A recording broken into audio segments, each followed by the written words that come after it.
very proud of our effort. I thought that, Salle is really difficult to defend. Their guards are exceptional. I think Brickus is as talented as anybody in the league, and Brantley was just terrific today.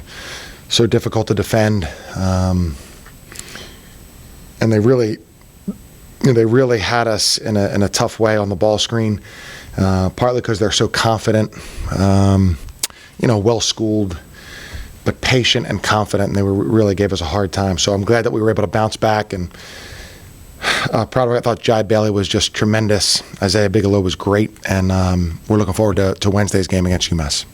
Hey Chris, why was Jai tremendous? I think he was 6 for 7, had 9 or 10 free throws. He's usually not a big scorer. Yeah, he's just improved so much, John. And in this day and age, for him to have the year he's having now, after having, not as quite as successful of a first few years, is great. It's gratifying, and there have been guys that we've had at Richmond who have had similar career paths, and for him to be able to, just to have the confidence and ability to play like that and have such a significant impact on so many games is really impressive.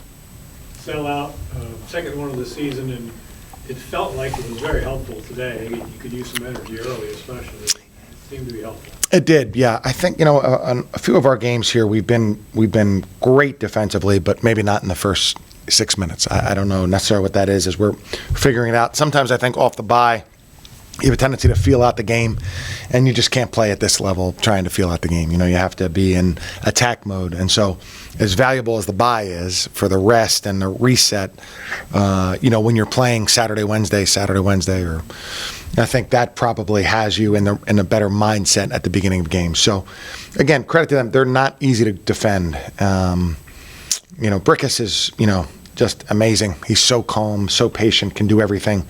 And Brantley, again, he can get to his pull-up jump shot where he needs it. So they present significant challenges to everybody probably, but to us for sure. But I thought once we zeroed in, I thought we were great the rest of the first half defensively. The way you guys responded, the way your team responded to that run in the second half where they took the lead with about 10 minutes to go, how big can that be down the stretch?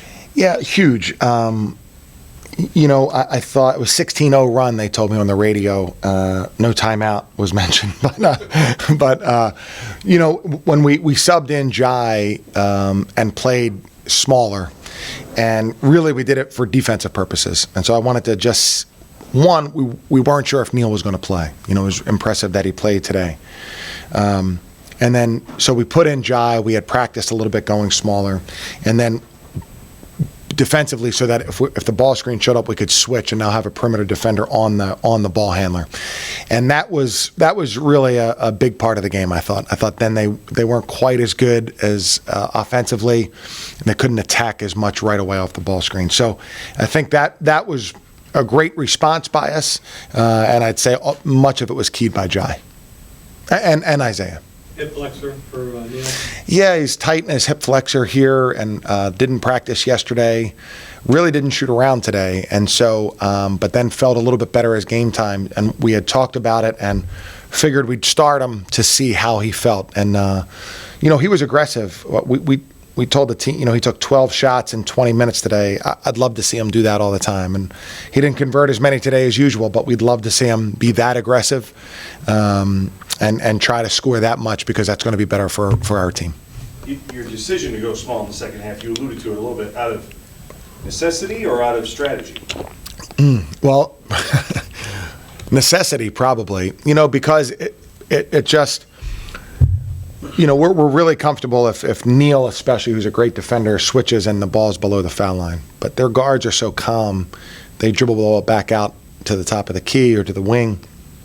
And now your big guy stuck on an island. And again, that's not always the worst thing either, but these guys are so good with the ball, especially Brickus, that it just sucks everybody else in, and he can create for the other players.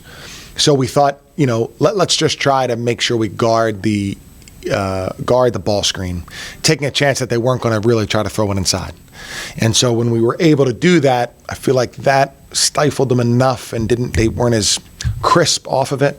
And we were able to score. Jai's versatility enables him to play center, and we move really well when he's at center. So that was really, really positive. You didn't have a midweek game coming off of last week's loss.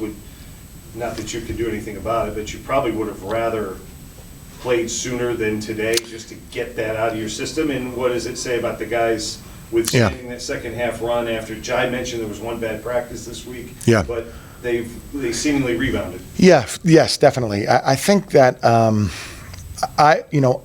the first thing we look at when the schedule comes out are the bye weeks, and because we really try to build. Now that you have the guys year round, so you have 8 weeks in the summer, you have all fall and spring. If you can't have your stuff in, then you're doing something wrong. And so the buys are the best time to just really take a step back and reset.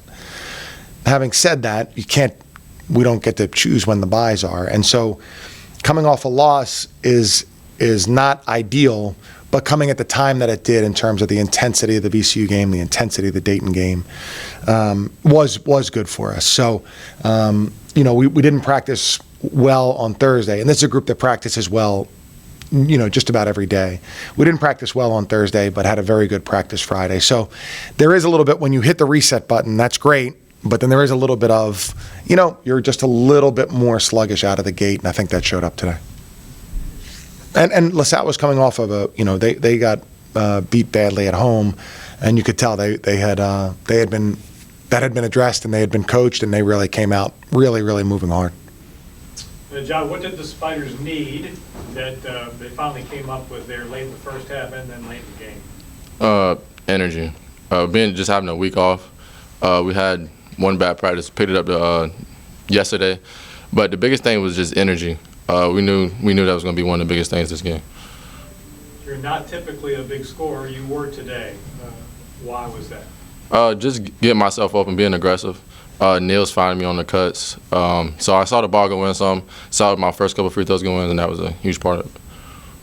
It seemed like you and Isaiah just kind of, okay, now enough of this. We're going to take this over. You both had a look of determination, and especially just taking shots. It's like, I've had enough of this. I'm just shooting. Is that the kind of attitude you guys have every once in a while? I think Zay's a big-time shot maker, so for him, I think it's usual for him to take over games almost. For myself, like I said, I was just being aggressive, taking the right shots, making the right reads. Anything else for Jai, guys? Hey, this is not a marquee opponent who was at the Robins Center today, but it was a sellout, and you talk about energy. I wonder if you could discuss Bear Rapids for a second, just the crowd and the support you guys have been getting this season. It's huge for us. Like, the crowd's a big thing for us for energy. Just being at home is just a huge advantage for any college basketball team. And for a game like this to sell out is just amazing.